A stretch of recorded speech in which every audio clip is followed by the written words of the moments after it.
And welcome into the Rant, everybody. It is halftime. Detroit leading New England 13-3. If you're going to get New England, get them in September. Belichick likes to play young players. And he turned his hat around. Patricia? Yeah, he did. Patricia turned his hat around. Bill Haston, Tulsa World columnist, Caden McFarland. We had some head-turning results. First of all, you're wearing the Drillers hat in honor of the Texas League champions. I did. For the first time since I'm 1998. a few days late with the commemoration of the Drillers championship, but you're here. And great season, great organization. Next season's the 10th at One Oak Field, which is mind-boggling because cool. You and I were both there the first game, first day. So what a game as much as I appreciate what the BOK Center has meant to downtown, I think One Oak's right there with it. And it's my favorite place in the city. And this has nothing to do with what we do on the Rant, but the BOK Center, One Oak Field, the gathering place, the Woody, I mean, are you kidding me? Tulsa's doing some big things here in the last decade. No doubt. And you got the Trimble Strong t-shirt, which we appreciate. That's fantastic. Back to the games now. We're going to be talking about OU Army first, and then we'll get to Oklahoma State, and that was not a good performance against Texas Tech.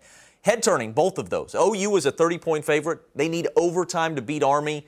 You were there last night. You told me this was one of the most enjoyable experiences you have had covering a game in our state. Tell me why. Well, I mean, first of all, you get the pageantry that comes with a visit from the Army Black Knights, right? And so it was, I can't remember. Guys parachuting in there. I can't remember, right. Oh, yeah, the pregame, the halftime. Baker Mayfield was there just a couple days after his performance in Cleveland. Baker Mayfield texted OU on Monday and said, hey, I'm coming. That's cool. Hook me up. And I guess he watched the game at Bob Stoops' suite.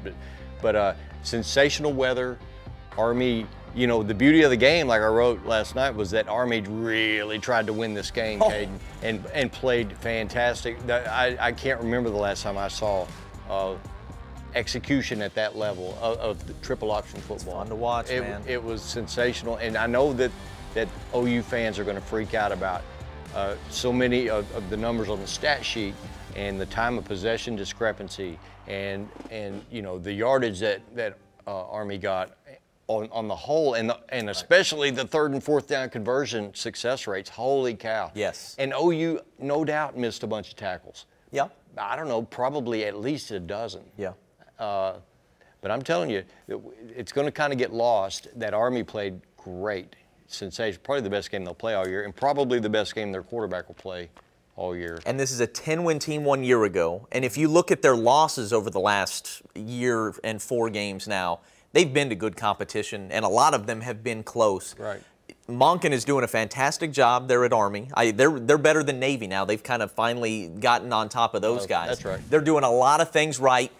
Defensively, even though OU mostly did, I mean, they scored 28 points on only 40 snaps. Defensively, they're salty. They got some guys that'll come up and make some key plays. Look, Army's good. I don't want to dismiss completely the concerns that OU fans may have about the performance, but we knew their defense wasn't great coming into this game, right? I mean, we knew that based on what we had seen the week before against Iowa State. OU's going to miss tackles. I mean, like, that's going to happen in every game going forward. That's just something they're going to have to overcome. Offensively, there were a couple of mistakes, but, I mean, that's the beauty of what Army does when they shorten the game like that and you've only got it for 15 minutes. You have to play pretty much perfect. Right. And as great as OU is, it's hard to play perfect. I've told you I'm a huge Notre Dame fan. I got to watch this every year when Navy comes in. When they've got one of their better teams and they're operating with great precision, they're not putting the ball on the ground, there's not much you can do, Bill. Georgia Southern put 300 yards rushing on Alabama a few years back. When these guys are on top of it and they're not turning it over, they're going to get their 3 or 4 yards. There are a bunch of ways in that offense to get 3 or 4 yards at a time. I mean, I give OU credit for overcoming the missed field goal at the end by Austin Seibert that would have ended it, the 33-yarder from the middle of the field. Right. I give them a ton of credit for overcoming that and finding a way to win in overtime. That knocked the breath out of the whole ballpark. and you know, I was looking at some of the in your office, some of the crowd reaction we'll shots get to that some I hadn't keep rolling this that video. I hadn't seen until tonight. But you know, you talk about 40 snaps for the game, 40 snaps for OU, the least amount of snaps Oklahoma's gotten offensively in any ball game since 1960, since Bud Wilkinson was still coaching at Oklahoma. And then the discrepancy on the time of possession was remarkable. You had to possess the football 15 and a half minutes. So from that, Kyler Murray still accounted for 4 touchdowns. He threw for 3. CeeDee Lamb went, you know, I would say Kyler Murray maximized his opportunities. He just didn't get many. Sure. But he ran for one, he threw for three. CeeDee Lamb, you know, limited touches, but everything offensively was limited. Yeah. Because Army was astoundingly good on first down, which resulted in manageable third downs. Right. Which, and ultimately, you know, they're 17 of 25 for the game on third and fourth down conversions. That's unbelievable. It's unreal. It's and look, that's a lot of third and fourth and short, but still, they got to pick them up. They did. Let me tell Brooke back in the control room, let this video play all the way until the end. We want to see what happened with the missed kick, and we want to see what happened in overtime, and then we really want to see after the ball game some of the respect that was shown, and we'll get into that now, Bill. There was a picture tweeted out by Army's equipment people and then picked up by Kenny Mossman down there at OU. The visiting locker room was pristine. It was spotless afterwards. You know what? Well, there's a picture of that. Yeah, I bet it was cleaner when they left than it was when they arrived. Yeah, and that's the point. People now showcasing here. This is what Army does. When they come to your house, they leave it like they found it, which is really, really cool. We got, I think, 3,000 likes on that on our Facebook page. Yeah, let this video run. How cool was that to see some of the respect at the end? The crowd giving it to Army, Lincoln Riley shaking hands with cadets, and a lot of the players. Kenneth Murray, who set a record, at least going back to 2000, with 28 tackles in the game. Well, he set an shaking the OU hand record. of just about everybody that was there. I mean, the mutual respect in this thing was pretty cool. Kenneth Murray actually did set a program record that was 53 years old. 28 tackles. He had like 17. So early in the game, I thought, is this right? You know, Right, on the sure. stat monitor, you're How like, can that be right? yeah, I thought, is this a typo? So, you know, Nebraska fans are famous for being really gracious to that's visiting teams. Like a Mac Makes that a great Brown, place to Texas go. team went in there 12, 13 years ago, beat a heavily favored, or definitely a favored Nebraska team, and played beautifully. And the Nebraska fans gave them a standing ovation as they left. And you know, I think the Nebraska They love fans Barry Switzer. showed OU great respect in some of those Osborne Switzer games. And then so last night when the game ended, as the Army players and coaches were leaving the field, all the OU fans on that side of the stadium and in that corner, no, they just stood. There wasn't any race to get to the parking lot. They stayed. They applauded. They stood and applauded. That's very cool. And Tim Kish, the linebacker coach for OU, I mean, he tried to shake every hand of every guy in an Army uniform as they walked by. The Army guys were valiant. They played great, and I was so impressed that they didn't seem at all intimidated by the OU logo, the 87,000 people there. The discrepancy in athleticism. I mean, they just played their guts out. And you know, there was a little bit of trash talk both ways, too. I mean, they got some football players over there. That's right. There's no doubt about that. You see some of the crowd reaction. That was the 4th and 1 stop, and now this is Army. They had a chance to take this thing down and win, and they put together a little bit of a drive, and a timeout was called, and the crowd really started whooping it up. And the very next play after the crowd got after it, this interception, this was huge. So the defense, they missed tackles, no doubt. They struggled on 3rd and 4th down, but they did make some plays. That was the biggest by Kenneth Mann. Two. And then in overtime, that's right. I mean, they made two. Ultimately, they made two plays defensively that secured a victory for them. The one was the Falmatu tip, the Kenneth Mann interception at a time when I thought Army was going to drive the field and score and win that game. It looked almost inevitable at that point. Yes, it did. Yeah. And then obviously the Motley interception in the end zone to end the ball game. But look at that. So now we're going to overtime. Austin Seibert missed that field goal. You got the surrender cobra going on in the student section. And I give OU a lot of credit for what happened here. They made these two plays. Miles Tees, the former walk-on, Booker T grad, who's now on scholarship, makes a big play here. He missed by a quarter of an inch. That's right. He was close to putting this thing away. Well, to score it on that play. And then they score on the next play. And this is some real game pressure for the second week in a row because they had some of this against Iowa State. Look, Seibert, that worries you. There could be a close game. I mean, it could happen in the Cotton Bowl in a couple weeks. You may need Austin Seibert to bounce back, and that does worry you. But the way Kyler Murray made some plays, and I know it's Army. I know it's Army's defense, but that's good to see. You know what I mean? That's kind of stuff Baker Mayfield came up with over and over. Good to see it from Kyler Murray in his first opportunity. I mean, I guess what separates the difference between an unforgettable game and a memorable game is that if Army had won that game, it's unforgettable. I mean, it is. That would have been 2 straight seasons, Caden, in which a visiting team as a 30-point underdog would have beaten Oklahoma. And this one would have been. I don't know if that's ever happened in college football history. The Iowa State game was huge. We'll all remember it. The national college football nation would remember this game. Had Army found it, you know what I mean? This would have been an ESPY nominee. Yes, that's exactly right. It would have been a moment of the year type thing. That's so right. There you go. Another red flag for me, real quick, coming out of this is that while Trey Sermon got over 100 yards and was the only running back to get a carry last night, which I thought was interesting. But there were, I can remember probably 3 runs where Trey Sermon got into the second level of the defense, and all 3 of those Rodney Anderson would have taken it to the house. And Trey Sermon got pulled down, knocked down. I think we're going to see that the rest of the year. Yeah, the biggest run of the night by far was Kyler Murray, and it looks like that may be what it has to be for OU's offense, which scares you a little bit. All right, we'll talk about Oklahoma State now. Scare you a lot more if you didn't have him, though. Yes. No, that's a good point. Look, they remain the Big 12 favorite. There are some warts there, and losing Anderson is absolutely that is a thing, but still the favorite in the Big 12. But so we've all agreed that, down the road, man, going to Morgantown, that's tough. You know what else? Lubbock. Going to Lubbock's going to be tough. Hey, now there's your segue. Like you've done this forever, Big Bill. No, but you know I'm right. I think Texas Tech not only defeated Oklahoma State last night, Caden, they knocked OSU out of that top 4 cluster at the top of the conference. You're right. The league looks different now because of what Texas Tech did last night. They had a great plan. Mike Gundy said it multiple times after the game. We got out-coached. It started there. We didn't have a very good plan. We got outplayed. We got out-toughed, all of it.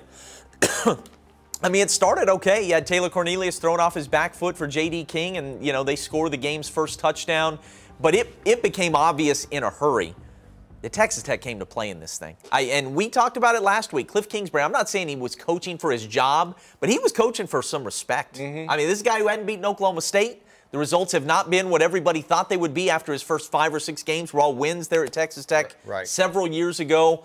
Look, he's hungry, and it's obvious he's got the kind of quarterback he can win with. Bowman can do it all. I can't believe he was a true freshman. And look, we'll get to the offense and Cornelius and did they run Justice Hill enough and all that. But Jim Knowles, welcome to the Big 12. I mean, I'm not saying he's not up to the task, but I think he saw, I mean, this isn't the ACC anymore. This isn't Duke. This is a different animal. As much as I like to knock on the Big 12 for not being national championship caliber most years, we play good offense around here, man. No doubt. You got to have a better plan than they did. Alan Bowman is a first-year freshman. He's out of Grapevine, Texas, which is right in the heart of the Metroplex, right? And he got one offer from a Big 12 school. And you think, well, how did that happen? You go back and look a little bit of his high school highlight video. And I'm like, how did people miss on this guy? Wow. And even Mike Gundy told me last week, he said, he's a guy we wish we had recruited. Yeah, Gundy, he said, actually, to be fair, he said he's a guy a lot of us wish we had recruited. A lot of us wish we had, and he said he's going to be a nightmare for 3 or 4 years. Yeah. However long he stays. No, look, they got a player at quarterback. Defensively, we knew coming into the year they had been improved. Last year they were improved. They had 3 guys on the all Big 12 preseason team, and then they get lit up by Ole Miss, and they get lit up by Houston, and I think we just thought, same old Tech.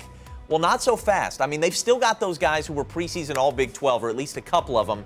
So Texas Tech is not the easy out that they've been the last few years. You're right. You can now insert them into that conversation, and Oak State kind of gets dropped into the same group of teams. Right. And Texas, obviously, with what they did against TCU, the Big 12's looking different than we thought it would even just 1 week ago. All right, so let's talk about the offense. Hey, and one more thing really quick about Kingsbury. At one time he had, even with Mahomes as a first-year guy in the program, didn't he have 3 NFL quarterbacks on his roster? Isn't that nuts? Mayfield, Baker Mayfield, Pat Mahomes, and Davis Webb.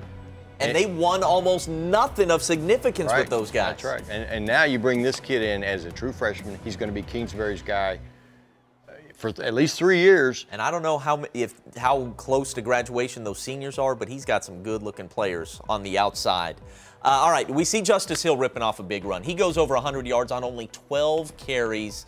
Mike Yursich admitted afterwards that's simply not enough. Talk to me about you've been on top of this O-line thing. It was troubling you kind of from the very start. You've asked Gundy about it. It was a problem again last night, and simply not feeding Justice enough was a problem too. Well, you know, for several months, Mike Gundy predicted that this would be Oklahoma State's best offensive line in 5 or 6 years. Yeah. And he was just so matter-of-fact about it. And you knew that Larry Williams had been given the additional year of eligibility. You knew that, you know, they had some veteran guys like Tevin Jenkins and the other Marcus Keys. And so you thought, you know, it's time. It really is. He's right. Gundy's right. It's time. Surely they're better by now. They've had time to reestablish their numbers because they were really low. They had only like 17 or 15, I think, scholarship offensive linemen a couple of years ago. They're back up to like 24 now. Yeah. 24. So they've got a full complement of offensive linemen. They're developing their guys. And you think, okay, it's time for them to look up front the way they did 6, 8 years ago with Joe Wickline, where they were just mashing people and not giving up sacks and leading the Big 12 in rushing. And you've got a running back, like you said, who's a special guy. And now, especially unfortunately with Rodney Anderson having been injured, Justice Hill is pretty clearly defined as the best back in the Big 12 now, right? Yeah. And you give it to him, A, you give it to him only 12 times, and B, there's just nothing dynamic about what's going on up front for Oklahoma State. And because it starts there, you know, I mean, I'm sure you're going to want to get into a little bit about Taylor Cornelius and what's going on there and whether Mike Gundy has a decision to make or if he's married to Cornelius. He certainly acts like he doesn't have a decision to make. Okay, well. I mean, we'll see. I thought for sure we would see Drew Brown yesterday. It did get out of hand at one. I could understand really late when it was clearly out of hand not going to him, but I thought there was a moment in the third quarter when you were down 2 scores when you could have gone to him and not lost Cornelius. I mean, he's not going anywhere. He's not going to transfer. You can go back to Cornelius next week and just see if Drew Brown gives you a spark. Look, and obviously he wasn't interested in that. Or Mike Yursich wasn't. And after the game, he said it's not Corn's fault. He said we're not blocking. I believe some of that. I'm not so sure on all of it. I mean, I said after the first game, Missouri State, when he threw 5 touchdowns in his debut, that he missed on enough of the deep throws that I adjusted my preseason projection from 9-3 to 8-4. I just thought the way this offense has been built the last few years, you got to be able to hit on more of those deep shots, and it's pretty low percent. He's still got some. Tylan Wallace is going up and making some plays, but he threw a key interception in the second half. He's just not as accurate as he'd like on some of those. And look, for years, Mason Rudolph made 3rd and long look easy, and that's a real problem for OSU right now. Sure. So I'm not putting it all on Taylor Cornelius, no, but in a game like that, I mean, going and winning the game is most important. I would have liked to have seen Drew Brown last night. I'm never going to be that critical of Gundy. And by the way, there's nothing good to say about what happened last night. But that doesn't mean that I'm like throwing in the towel on this team. I mean, this is still coached by Mike Gundy, who is the greatest coach in school history, one of the best in the country without a doubt. I think he's still got a lot of good things going for him this year. I mean, I think this team's going to win games and bounce back. We saw, I mean, just 1 week ago, Boise State, how good they can be. But I do think that maybe they were fighting human nature, and players begin to buy a little bit of the hype and think they're a little better than they are. And maybe they look at the film and see Texas Tech's defense struggling, think they're not quite as good as they are. And, you know, Jim Knowles and his inexperience with the big, you throw it all together. It was a tricky game. You wrote about that on Tuesday last week. It was a tricky spot for OSU. So it's not like I'm saying these guys are toast. But, yeah, for one night, it was no good at all. And, you know, Gundy said as much. Well, and if you just think about the percentages of it all, I mean, it was Texas Tech's turn. It was. I mean, come on. That's right. 9 in a row. 9 in a row. With, I mean, these are peers. Like, they're fighting for the same kinds of kids. You should never win 9 in a row they're mirror against Texas Tech if programs you're OSU. with comparable budgets and recruiting challenges and all of it. Yeah. And so to get 9 in a row, which is OSU's longest win streak over anybody ever in the Big 12 era. Yeah, they were due. And now Texas Tech, like you say, Kingsbury's A, he's fed up. He's just sick of losing OSU, and B, he got him a hot little quarterback, freshman quarterback, and you don't want to be facing those guys anytime soon, man. no, I'm telling you, Texas Tech, now that their self-esteem is going to skyrocket, and their home field when they're pretty good, that's a tough place to win. How about this? Carson Cunningham and I have been talking about this a little bit. What in the world would keep Jeff Long up at Kansas from trying to go after Jeff Monken at Army? If you're Kansas right now, why in the world aren't you running the triple option or at least giving it a shot? It would drive the coaches in this league more than any other league in the country nuts because it would be more different. Sort of like a Georgia Tech presence what they face in every the other ACC. week. Oh, I would love to see it. I would just love to. And look, Monken's done such a fine job at Army. I mean, to me, if you're Kansas, that is absolutely worth your while. That's a heck of Give it a shot. That's an intriguing suggestion. I hadn't thought about that, but I would love to see it. I'm gonna just as a change-up. You know what I mean? I would. Oh, Bill. I mean, if it hadn't gone to overtime, that game would have been done at what time? By 9 o'clock? Oh my gosh! Give me 3-hour games, please. Yeah. Anytime, all the time. But on Cornelius missing on the deep throws. What's particularly unfortunate about that, Caden, is because you've got all those receivers who can separate and get open deep. And so that's a dimension that they've had for 3 years with Mason, and now it's gone. It's not gone, but I mean, you're just not. It's different. I mean, and you know, the connection that Rudolph had with James Washington was rare, and it was right up there with Whedon to Blackman. So you don't get that very often. But I'm just saying, I mean, to not have that deep throw element in your game on a consistent basis, it's a big void. All right, just a quick thought or two on Tulsa. There were 5 turnovers by Luke Skipper. I mean, you can't have that and win on the road. This was the American Conference opener. It was a winnable game. I mean, again, we said this last week with Arkansas State. Tulsa's talent level was not the problem. Tulsa's defense was not the problem. Self-inflicted mistakes, many of them at the quarterback position. I would challenge you even, Caden, to look across college football, coast to coast, and come up with a position group or a defense. We'll just focus on the defense that has improved more from one season to the next, more than Tulsa's. They gave him a chance, man. They've been really good, and so it's just you know, it's sickening for TU that, you know, you're not going to have many more of these. I mean, this was a golden opportunity. It really. I know it was a short week on the road. That's tough. But, man, they could have jumped out 1-0 in the AAC, and that would have done a world of good for these guys. Sure. Just like they could have bounced back they could have taken what they achieved at Texas in a loss, spun it forward and played their best game against Arkansas State, and we saw something way less than that. Look, they're just not capitalizing. They're not coming along. I know, like Philip Montgomery would like to see them coming along, and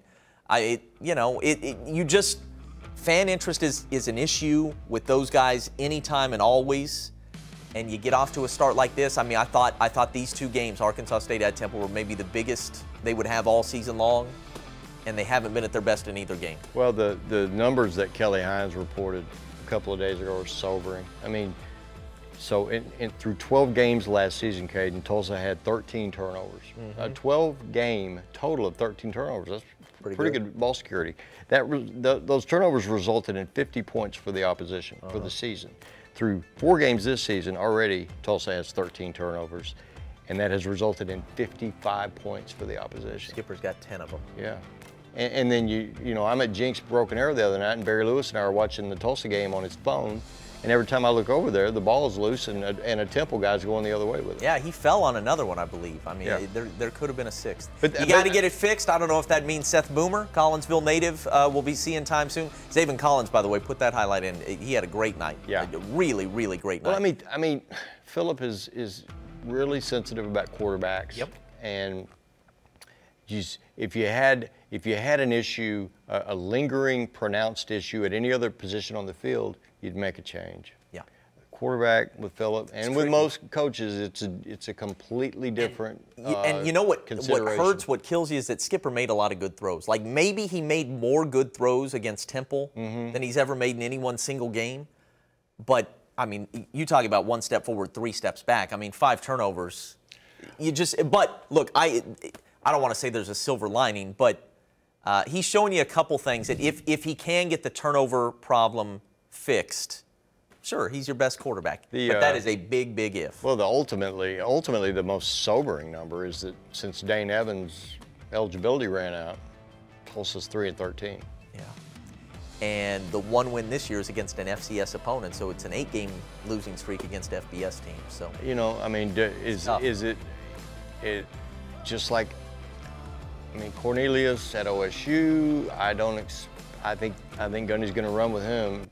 Yeah. Until Cornelius just forces him to make a change. Whereas I think with the extra time to prepare now, a few days, a couple of days off, a couple of days to think, to watch film, you know, I'd like to know what's going through Philip's mind. If he's like, you know, you and I are sitting here, it's easy for us to say, well, let's see what Seth Boomer looks like in that job. Right. Sure. But we don't That's right. We don't see what Drew Brown looks like every day in practice. We don't see what Seth Boomer looks like every day in practice. I mean, look, we're supposed to have a take. We do. We're not hot take guys. It's not Skip Bayless. But, I mean, we give an opinion. But that said, I always 100% of the time defer to the wisdom of a head coach. You know what I mean? Especially a successful one. Well, obviously, and who's more invested in that's right. in the outcome, or obviously I mean, if Philip, you know, I asked Kelly Hines, who goes to practice all the time.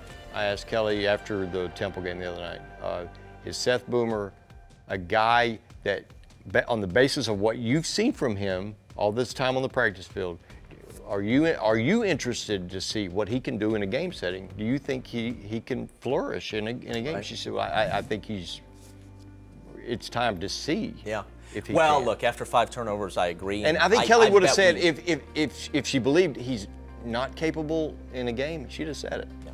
So, I don't know. Houston, maybe spring that on him. I'll tell you, if it happens, Philip, I don't think will tell us. I don't think there'll be an announcement in a Tuesday press conference. It'll be a surprise or a game time decision. Hey, we went way over, and there's nothing wrong with that because we had some interesting stuff to talk about. New England has scored, so it's now 13-10. Get back to watching Sunday Night Football. Thanks to Bill Haston once again. Always good to see you. We'll be back again next week. We won't have games that are quite well. I shouldn't say that. I would be stunned if we are as stunned next week when we're talking about OSU Kansas as we were this week. But you never know. No, we're just good. It'll be a pretty subdued rant next week. It'll be more of a look ahead rant next week. Yeah, that's right. OU Texas, we're always looking ahead. That's it. See you, everybody.